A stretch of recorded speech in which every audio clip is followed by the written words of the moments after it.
Welcome to the Daily Intelligence Brief from IntelStor for the 2nd of February 2026. In today's top renewable energy news, Dajin Heavy Industry and Zima Equity Investments have signed a memorandum of understanding to develop an offshore wind foundations manufacturing facility at the port of Dajin in Asturias, Spain. The partners said the plant will serve the European market and other global regions, while the port will also act as a marshalling base for offshore wind projects. The new plant can be subject to extensions and can cover in the future full scope of foundations. Brazil curtailed about 1/5 of its solar and wind generation in 2025, wasting an estimated 6.5 billion reais. This came as grid constraints and demand mismatches pushed the power system close to operational safety limits on 16 days. The 2025 events were driven by excess electricity supply rather than scarcity, marking a structural shift in system risk dynamics. The scale of curtailment reflects an unprecedented period of renewable oversupply combined with operational constraints in Brazil's national electricity system.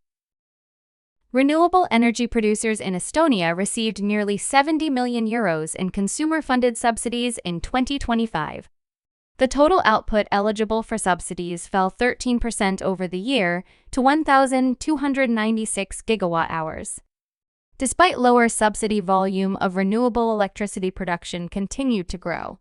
Power plants generated 3,619 gigawatt-hours of electricity from renewable sources last year. That accounts for 68% of Estonia's total electricity production. Renewable output was 7% higher than in 2024. An agreement to fast-track wind and ground-mounted solar projects on the Spanish island of Lanzarote has soured. The island's governing body calls for an immediate halt to the mapping of new renewable acceleration zones due to local outrage and a potential breach of law regarding installation sites.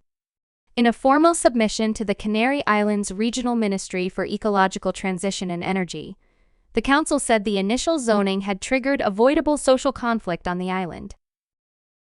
In a significant development for the renewable energy sector, a federal judge has allowed the SunZia Wind project in New Mexico to resume construction. It marks the fourth wind farm initiative to overcome recent administrative obstacles imposed by the Trump administration. The decision represents a critical juncture in the ongoing tension between federal energy policy shifts and the momentum of America's renewable infrastructure build-out. Billions of dollars in private investment and thousands of jobs were hanging in the balance.